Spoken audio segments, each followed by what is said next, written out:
just did a podcast with Georgia Gray explaining the difference between conventional medicine and functional medicine and how to get to the root cause of what's going on in your body. It was a pleasure to be on Georgia's podcast. Why? Well, she's a certified holistic health coach who really got into nutrition after finding out that celiac disease was the underlying cause of her health issues. And now she's dedicated to empowering others on their health journeys. What could be more amazing than that? I am so excited to share this with you. So let's get started. Let's do it. Hi, everyone. Welcome back to the Whole Body Healing Podcast. I am so excited to have today's guest with us. So tell us a little bit more about your story, how you got started, and how that got you to where you are today. Yeah, thanks for that opportunity. So I started off as a nurse, kind of typical med surg floor. That's just your kind of typical floor in the hospital. And then I moved on to trauma.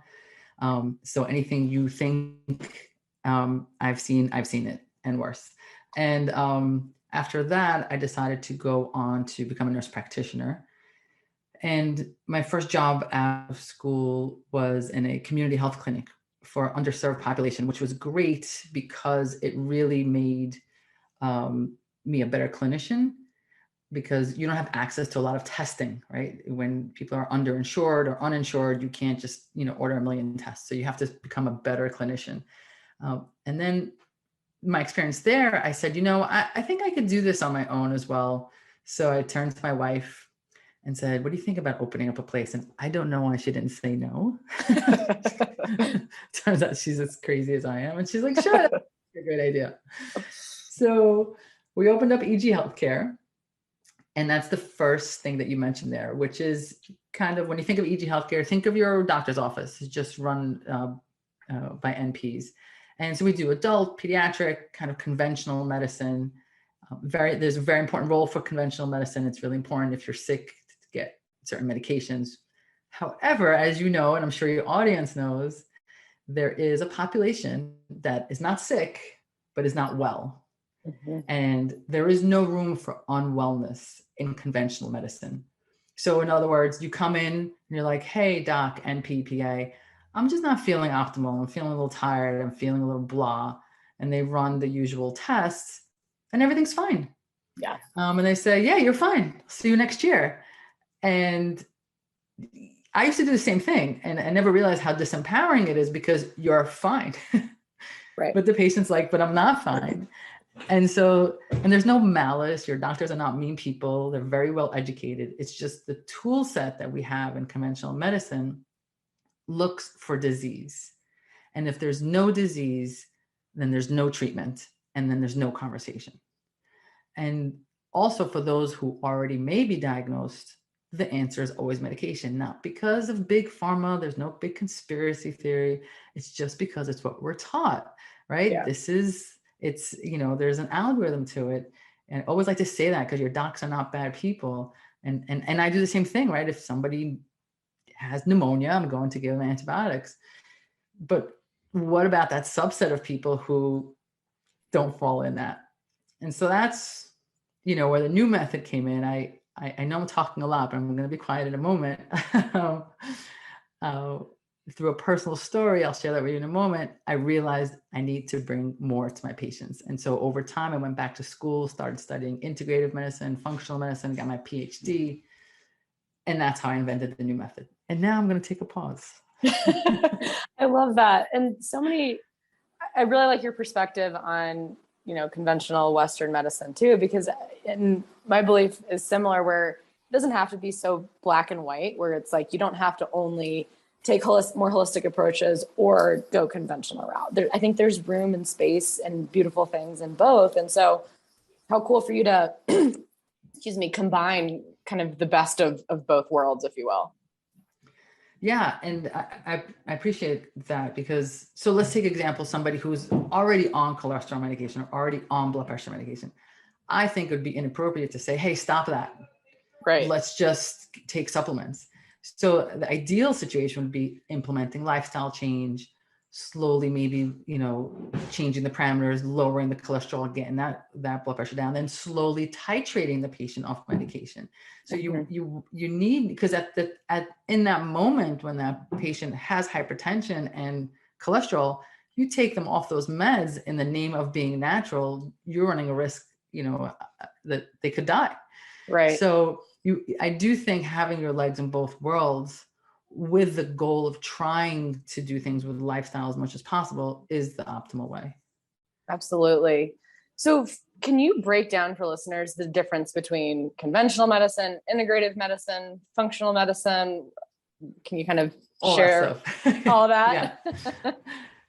So integrative medicine is exactly like what we just said, which is integrating both worlds together. So conventional medicine is it's what we call evidence-based practice, which is based on a lot of studies to see, hey, and given a set of, if somebody has high blood pressure and diabetes, they are more likely to have a cardiovascular event. Right? This is what we call evidence-based practice. Mm-hmm. And there's algorithms.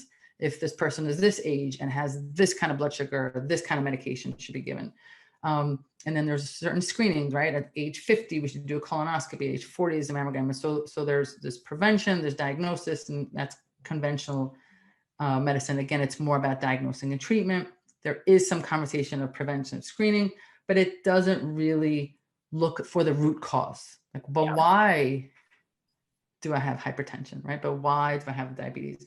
Why do I have that? So functional medicine really looks for the root cause. So why am I not feeling well? You're telling me everything's fine, but why are my joints aching? Why do I have an autoimmune issue? Why am I hypothyroid? So there's a lot more why, because if we get to the why, then we can make some lifestyle changes and, calm things down. I don't want to say cure things, because sometimes that's not possible, but calm things down. So let's give an example, blood work alone. When you go to primary care, they're going to do the basics. Your kidneys, your liver, your cholesterol, your diabetes, all good things, very important.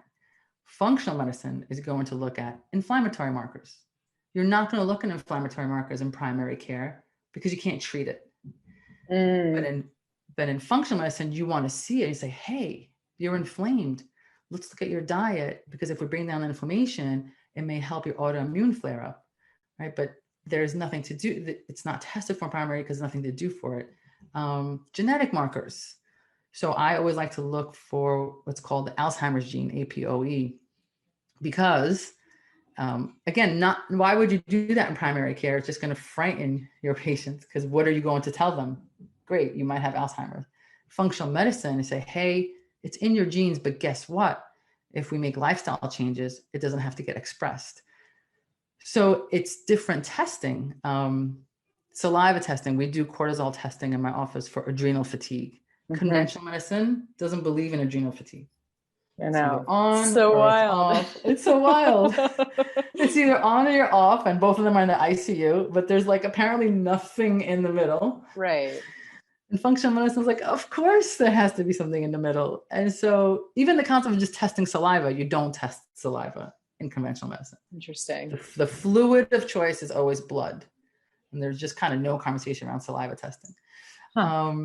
Yeah. So the difference is philosophically getting to the root cause. The testing is different. And then the treatment is going to be more lifestyle, less pharmaceutical. Cool. Thank you for breaking it down that way. That's really helpful. And a lot of that I haven't heard it framed that way. So I appreciate that. Gosh, I have so many questions. I'm trying to figure out where I want to go here. Take your time. I'm ready. So I could talk about this all day. I love it. I could too. I'm wondering, in your opinion, just in kind of that middle gray area of invisible illness and autoimmune, and what have you found? Why do you think people are so sick? Is this something that you think has kind of escalated recently, or is it now we're just bringing it more to the forefront with more, integrative medicine? What's kind of your opinion there of why this is all happening, if you will? I definitely think it's our modern lifestyle. And I just want to be clear, I embrace the modern lifestyle. I'm not telling people to, give it all up and live in the forest. So, but we do need to be aware of what's happening. Okay? Yeah. So let's just start just with a standard American diet. Yeah. It just didn't exist. it didn't exist when our parents were growing up. Certainly generation two, especially if you are a generation of coming from a different country, you definitely didn't have access to so much processed food, so much food. So that in itself, the amount of food that we eat and then the type of food that we eat is just, we don't recognize how toxic it is. And for a lot of my patients who come in, so let's backtrack, because you and I, prior to coming on the show, we mentioned the word inflammation. Inflammation is the core of it all. I just released a book on Tuesday. It's called It's Not in Your Head. And I'm sure we'll talk about it in a little bit, but basically it says that whatever you're feeling, whatever's happening, wherever you're on the spectrum, inflammation is the cause. So then you have to think about, okay, well, what causes inflammation? And the number one thing is going to be your diet. I know we'd like to blame it on everything else, and those things are there, right? We still do need to talk about mold, and we do need to talk about heavy metals, but let's first talk about the thing you're putting in your mouth all day long. Standard American diet is intense. It's processed, it's heavy in calories, it's heavy in carbs, and it is causing our bodies to work all the time. So I think, when we start there alone, before we even add all these other components, it's one of the main reasons we're seeing so much unwellness. Yeah. Is there any, and this might vary over time for you, is there any kind of condition or consistent type of inflammation you're seeing the most of? For example, like, do you see tons of hypothyroid, or like, is there anything consistent there with your patients in this inflammation category that you're seeing? Yeah. So for sure, thyroid, hypothyroidism is huge. And I think I'm hoping it's very clear at this point in our world, at least, that the gluten thyroid connection is just there. I know in primary care it doesn't exist. That's okay. But it's really there. So if you're suffering, please stop eating gluten. I just had to say it. Please, I'm with you. Sidebars. Even if you don't believe me, what do you have to lose? You got nothing to lose. I can't cause you any harm. So you didn't eat gluten. So what? Even if I'm crazy and it helped you, great. If it didn't help you, awesome. We have nothing to lose. That's a beautiful thing about functional holistic medicine. I can't hurt you. Eat more broccoli. What did I do? Right? Unlike conventional medicine, it's like, take this thing. It has 1,600 side effects. Oh goodness. And then the other thing, sorry, sidetracked. So thyroid, but I have to say a large section of the patients come to me are female, because they are very much dismissed in medical offices, who are just not feeling well and are constantly being told it's their hormones. Now, I'm not negating that hormones play a picture, of course, especially 45 to 65. I mean, hormones is at play. But it's really too easy that every time a woman in that age group comes to your office, you're like, yeah, it's just your hormones. What do you expect? Go home. Right? It's just too easy. In fact, I won't even look at hormones until we fix everything else, like until we fix the diet, fix the adrenals, get everything on point. Then if you still have symptoms, I'm willing to talk to you about hormones, but not as the first start. So I would say those two categories: women who are dismissed, who are just not feeling well, I don't feel good-itis, or being told it's their hormones. And then hypothyroid, I would say, are like the two biggest that come our way.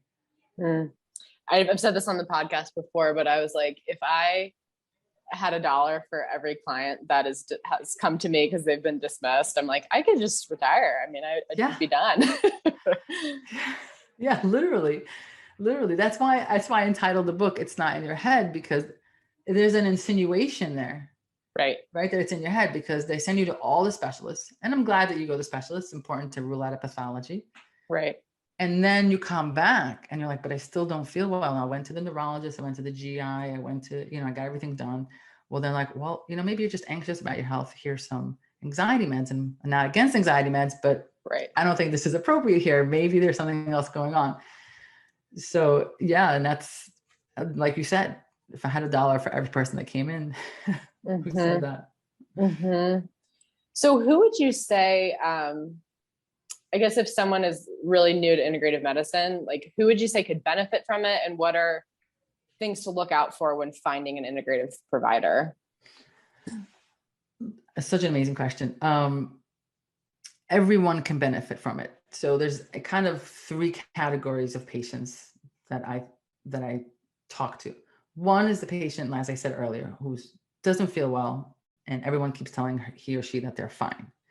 Two is the patient who's already on some sort of medication. They have a 2-3 diagnosis, and maybe they're seeing some specialists, but they want a different approach and maybe consider reducing or coming off medications. And then three is the patient who's like, you know what, I'm all right, but I would like to be optimized. Mm-hmm. So that pretty much covers the entire population. So everyone, right? What to watch out for? I think what to watch out for is kind of one size fits all. If every single person comes out of this place with a hormone cream or with the same supplements, or I think that's a red flag. People ask me all the time, what supplements do I take? I'm like, I have no idea. I don't know anything about you. Yeah. Right. Let me see some labs. Let's talk. Right. People ask me all the time, like, why don't you sell, like put packets together and sell things? I'm like, how could I don't even know what people need. So while we all kind of have our method, right? So I certainly run my patients through the same method. We have to ask the same questions. We do the same in labs. And there's a system, and that system is okay. And it's a one size fits all, but what the plan is for each patient has to be very unique. Yeah. And if you don't have that, and then I also think that so plan of treatment should be unique, but also if whatever the person thinks the cause is should be unique. In other words, so like, I'm sorry that I keep mentioning my book. It's just that this is what I talk about all the time. No, I want to talk about it next too. So okay. keep it It's just that in even in the book, I say, yes, there's mold testing. Yes, there's Lyme testing. Yes, there's food testing. Yes, there's stool testing, but don't go there first. Mm-hmm. Save that for if you can't get it done with lifestyle changes. Like first change your diet. Let's get the inflammation down. Let's get you sleeping. Consider intermittent fasting. See how you feel. If you feel amazing, you're done, finished. You don't need anyone, right? Yeah. If you did all that and then things are still not good, that's when you kind of go down the rabbit hole. So if you're going to someone, everyone's getting a mold test, why are we starting there? Right. So these are the things I would watch out for. That's a great perspective. And I agree. I operate the same in my practice, where understandably people want food testing right away. Mm-hmm. And I'm like, let's just start by turning the heat down in your body. And too, if we test you right now for food sensitivities, you're going to be off the charts for everything. Exactly. So let's just save your money, and you're probably not going to need it anyway. So let's just kind of lower the inflammation first. And I love that. That was kind of my next question too, of like, okay, if someone's curious of getting started, I'm hearing that it just sounds like just start with diet and lifestyle and then kind of go from there. I know it's boring. Right? It's not sexy. It's not like, ooh, I have this crazy mold in my body. Like, I know we all want the thing. Right. Because if there is a thing, right? Because remember, conventional medicine got us thinking that there's a thing that we can treat. And if you're really someone who wants to think outside of that box, don't bring that mentality into functional or holistic medicine. Where is the thing? Right? The people are doing there is no magic pill, but there's also no magic supplements. Yeah. So there is no the thing. It is a myriad of things all in lifestyle that you have to do all of that first. Mm-hmm. And very rarely is it just the one thing. Because even somebody with mold or even someone with Lyme, if they're resilient enough, if their immune system is strong enough, if they're not inflamed, they are less likely to have all those negative things, right? So it and so many people with Lyme are fine, and then you have the one person with Lyme who's not fine. So it's really about making sure the host, the person, the immune system is strong enough. So that's where we have to start. Absolutely, yeah. That's my approach too with Lyme, where it's like, and I'm sure you would agree, where our wellness is just this huge jigsaw puzzle, right? Where functional medicine's a piece, nutrition's a piece, and as much and as easier as it would be if like we could just do the nutrition and that would solve it all, we kind of have to put all the pieces of the puzzle together. And get your body in fighting shape, because it's on your side to fight fight it off if there is Lyme in your body. And so, yeah, totally with you, getting your immune system strong. So let's switch gears and let's hear a little bit more about your book and what started that inspiration. And congratulations, it was published on Tuesday, and tell us more about that. Thank you. And I can't believe it, but we made it to #1 on Amazon that day. Oh my it was gosh. It was pretty exciting stuff. Whoa, that's huge. Congrats. It's so funny because I was so focused on getting it published. And now that it's published, I'm like, oh my God, people are actually reading it. So I just so know that feeling when people are like, oh, I love your podcast. I'm like, oh, someone's listening. Okay. Yeah. Someone's listening. Yeah, exactly. Like you're so focused on making sure you get the guests and the microphone's working. And I'm like, what? Someone's listening? Totally. People are sending me pictures and highlighted. And I'm like, oh my God, this is insane. Oh my gosh, amazing. Yeah. Thank you. So I wanted to make what I am known for, honestly, if you ask my patients, is just breaking it down and speaking with this. I also curse a lot when I talk to my patients. Love it. I'm not going to talk to you in multi-syllabic words. Even that word was too big.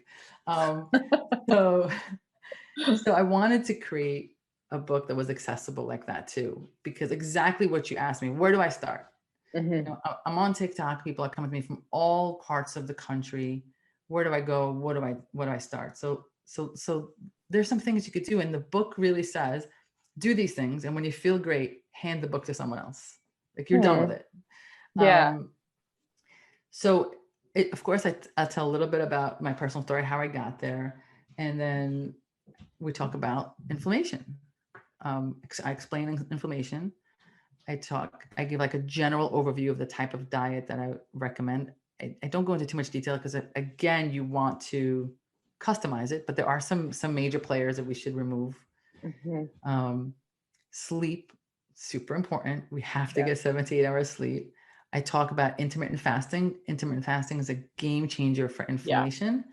Absolutely. And you know, so implement this. And I also give a list of the lab work that I like to see. So in case they're able to get it. So, and I talk about adrenal fatigue, explaining the 3 levels of adrenal fatigue and why, you know, what you might feel. And then I say, here's the rest of the stuff, right? So like I said, the mold, the stool, the Lyme, this is like chapter 11 and 12. You really don't have to get here. Like if you're good, don't even read past this chapter. You're fine. Like there's no need to explore all this. Salud. Excuse me. Thank you. God bless. God bless. God bless. And that's it, you know, so it really just gives you some basic steps you can implement without spending any money, without doing any tests, and just starting to feel better. And I really wanted to make it like a kind of a funnel to know where to go first. Because people come in, like you said, do the food testing, do this. And you're like, whoa, we don't need any of that. Always go to your primary care first. So if you're tired, please don't diagnose yourself with adrenal fatigue. Always go to primary first. Make sure you're not sick. Then if you tell everything's fine, great, perfect. Now you know it's time to go holistic. Right. And you're safely going to holistic, and then you take it from there. So that's the whole book. You don't have to read it anymore. That's awesome. Yeah. And tell us again what the book's called and where people can buy it. So it's called It's Not in Your Head. Okay. And that's what I say on all my podcasts, on my live. It's not in your head. And it's by me, Dr. Efrat LaMandre. And it's on Amazon.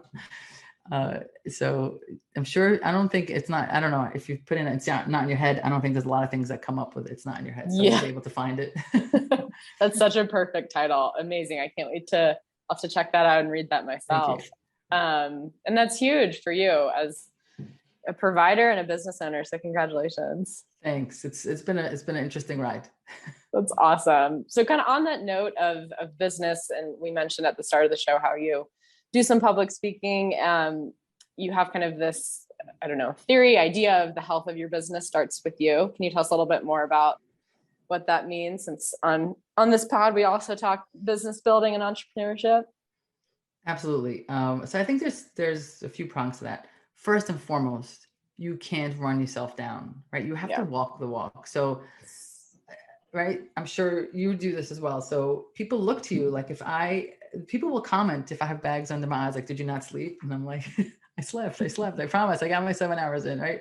but you can't possibly give from an empty cup, right? Yeah. You can't pour from empty cups. So you have to make sure, I always think about that airplane thing. The oxygen comes down, put it on you first before your child. Seems counterintuitive, but it's the same thing. You have to make sure that I try to make sure I take my supplements, make sure I get my exercise in. I schedule my day after my morning routine. I make sure I do my prayers and meditation in the morning. I get the supplements and I get the water in, because if I am at the helm, if I'm not healthy, if I'm running myself to the edge, there is no way that I'm going to function optimally. Mm-hmm. So that's the first part. And I want to empower, especially women, that taking time for yourself is not selfish. Okay. Self-care is not selfish. You need to do it. And it's in fact the secret to your success. Mm-hmm. If you're exhausted, you're not going to be a good leader. You're going to be irritable, and everything that comes, you're not going to make good decisions. So please take care of yourself first. So there's that piece of it. But the other piece of it is, just like we get to the root cause of things in your health, right? We do the blood work and we kind of look at things differently and out of the box thinking. I feel like you have to do that in your business every so often, especially if you're growing. Right? When I first started, it was just me, and then me and one assistant. There's not much to, but now, we're big. We have like 20 employees here. We have a few people who work from home. We have some international employees. So every once in a while, you have to do that same kind of diagnostic testing. Like, hey, what's going on? What's happening? What's, different culture when there's 2 people, different culture when there's 20 people.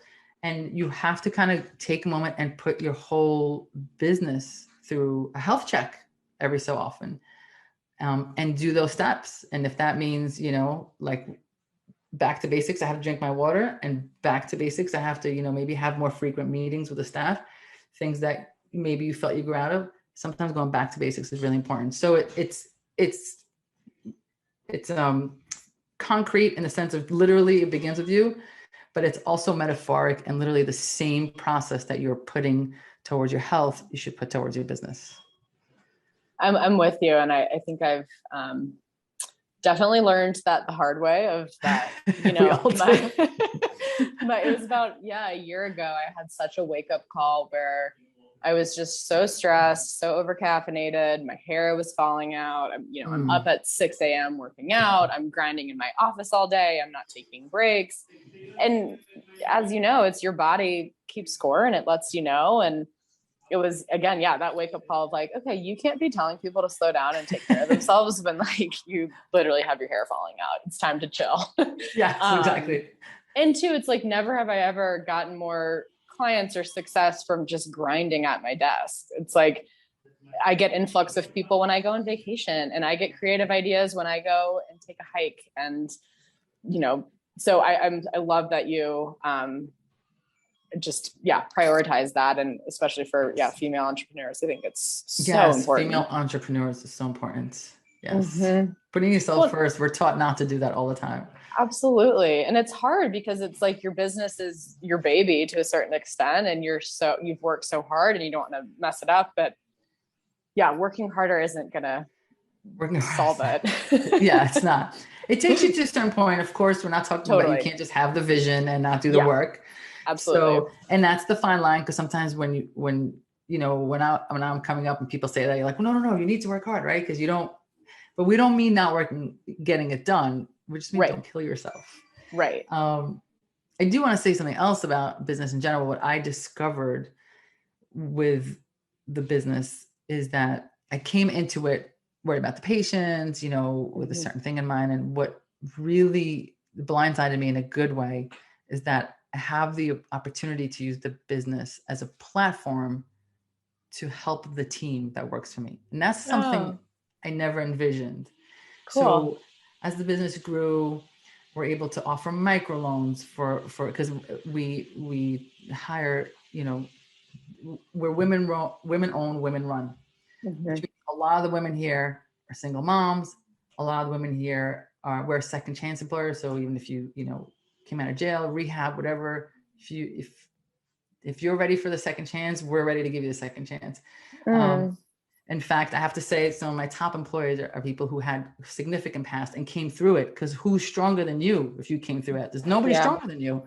So Yeah. don't be embarrassed, like own it, because if you came through that, you're the best team member ever. So we're able to create that platform. So sometimes microloans, sometimes as simple as, hey, I need to bring my kid into work because daycare decided to close. That's the thing. Like, you can't just close daycare. Moms have to work. You're like, yeah, come on, bring them in, because we're all moms, and so we'll help you out. And it's been amazing to suddenly have a platform and watch these young women that work with us flourish, because the company can do that for them. And that is something that I never thought possible. Like, not that I'd never even considered it as an option. So it's been a blessing as well. So whatever you are doing, I'm sure you all are, because women entrepreneurs do this naturally. But I want to empower you to keep doing it, because it's amazing. That is so beautiful. That gives me just full body chills hearing about that. Yeah, it gives me chills also sometimes when I look at this team. It's so cool. amazing. And I'm so with you too, where just, again, encouraging women to get into that business space of, if you have an idea, run with it, and people need you. And when your light is bright, like, you can be generous and you can employ people. And so it's, again, I think sometimes the block that can happen is like, oh, who am I? Or am I being selfish? Or am I being greedy? And it's like, no, you can do what you're doing and help more people when you are taking care of yourself and successful as well. Absolutely. The world of ethical entrepreneurism, I didn't invent this term, but we're kind of in some conversation that's like, oh, if you're trying to make money, if you're being an entrepreneur, you're this greedy, horrible person. No, there's a whole world of ethical entrepreneurs that want to make sure that their team is well paid, that want to make sure their team has a good work-life balance, that wants to make sure that their mission of their job is in line with their ethics. So it is possible to have all of your ethics in line and still run a business. It's an extension of you. It's an extension of your philosophy. It's going to look exactly like who you are. Absolutely. And you mentioned a little bit of your kind of morning routine. Is there anything in particular that really helps you stay grounded and, balanced with having, a business and employees and doing all the things you're doing? So two things. I have to say, I've been exercising now every morning before work for like over a decade. And when I say that, I mean, I literally won't schedule anything until after exercise. And that doesn't mean I wake up at 4 a.m. It means I don't start until 9 or 10. Yeah. It's important for me to have that time. It's also important for me to have coffee with my wife in the morning. Of course, there might be like an extenuating situation where you skip it. But as a rule, you're in charge of your own schedule when you have your own business. So it's going to be fine if you start at 9 or at 10. You don't have to start at 7. Or something like that. If your business really is a 7 a.m., like if you own a bagel shop, then it's okay to finish early. Like, make the schedule that works for your life. But most recently, I started doing this. Took me a long time, and to start implementing. And that's prayers/meditation. And I'm purposely sharing that it took me a long time, because I think a lot of people have a hard time praying, meditating, whatever works for them, because it just feels unreachable. Yeah. It feels like there's a way to do it. And if it's not done for like an hour and you don't reach Zen and your third eye doesn't open, then you're doing it wrong. So none of that is true. Okay. So it doesn't, and then you'll see on Instagram where it's always the sun is shining and it's just beautiful. And none of that is happening. Okay. So I take like 5 to 7 minutes. It's never beautiful. Like, my cats are like jumping on me. It's messy. I hear my son making coffee. It's all fine. But what I do, because I need structure, is I go top down, like from head down. I'm grateful. And then I give gratitude for each body part, physically and metaphorically. Like, I'm so thankful for my brain that it's working, but I'm also thankful for the ideas that come from it. Right. So, and then I go down like that, and it gives me structure. And then just take a moment to download whatever the universe gives me. And then I'm done. I have no mantras. I don't put music on. I don't have incense going. God bless you if you do all that. But it doesn't have to be complicated. Yeah. Literally in my bedroom, on the floor. I don't have a separate room for it. and then you're good. Oh, and then I also set an intention, and my intention for now has always been to lead with kindness. It doesn't have to be new intention every day. It just could be simple. I just want to empower your listeners to know it doesn't have to be this like beautiful sunrise situation. Right. That's awesome. How cool. I love, that is so cool. And I'm with you where, it can be even like 3 breaths and you don't have to go sit on your cushion with your mala beads for an hour. Like it can be super simple. You said it. I missed the mala beads. And I mean, again, don't get me wrong. I love my incense, but I'm with you. No, it's great. If you could do it, great. Well, those mornings too, where you're like, oh my gosh, I got to get my inbox going. I'm stressed. It's like, that's when you need that 5 minutes. The most is when you don't have time. So I'm glad that you mentioned that piece and especially the gratitude piece too. Like I've been trying to work on that myself too, because I think for better or worse with entrepreneurship, you're constantly kind of like, okay, next thing, like I wrote the book, next thing, or like, okay, I got this many clients, next thing. And so lately I've just been trying to be like, you've set goals and you've done it. So now just chill and feel that gratitude. And so I'm glad that you brought that up too. Yes. Because also as women, we're not allowed to congratulate ourselves ever. We're never allowed to say, hey, great job, self. Good job. You did that. Like we're not allowed to say that. So entrepreneur and as women, we never get to congratulate. You have to take a moment and do this. 2 seconds. I'm not saying you have to throw a party. Just 2 seconds mental, be like, oh my God, I set out to do what I said I was going to do and I did it. Yeah. Okay, now I'm ready to do the thing. But just take a minute. It's okay. Yeah. I tell my patients this all the time. Because like, well, I didn't lose 10 pounds. I only lost 5 pounds. I'm like, amazing. You lost 5 pounds. Congratulations. Like what? Right. It's so true. We're all so hard on ourselves. It's crazy. So if someone wants to work with you, do you only accept people in state? Do you work with people around? How can you tell us a little bit more about what that looks like to work with you? Absolutely. So first of all, to find me, it's called The New Method, but new is spelled with a K because you always knew there's a better way. So The New Method, thanks. Love that. Thank you. I didn't invent it, but I do like it. I can't take credit. My team invented it. So thenewmethod.com on Instagram, Facebook, YouTube, website, anywhere. It's all spelled the same. And I work throughout the country. So in New York and New Jersey, I'm licensed as a nurse practitioner. So that means I could also order your labs, order your medications. And outside of New York, New Jersey, what we offer is coaching. And my coaches are all work directly with me. So I just can't practice medicine in those states. But the lifestyle and the coaching and the guidance that you need, you don't, and then I can suggest to you what you can get prescribed. Mm-hmm. So the answer is we work all over the country. Awesome. And I'll put your website and Instagram and all of that in the show notes too. But that's great. And I think that kind of speaks to what you were saying earlier, where with your coaching that you're doing across the country, it's like, people might not need those things right away. And I'm sure you get so much done with people all over. Yeah, it's really been a blessing. That's a beautiful thing about the internet. And, thank you for doing a podcast like this, getting the word out, because that's what it's about, access, right? You're sitting at home, you don't know where to go. And podcasts like yours really make a difference. So I applaud you for doing it. Oh, thank you. I've loved having you on. And I think just your balanced approach and is amazing, and humor and just lightness. And I see how you lead with kindness. I love that too. That's so wonderful. And so, I can't thank you enough. And again, all of Dr. E's stuff is in the show notes. So definitely check her out. And thanks again for your time today. Thank you for your time.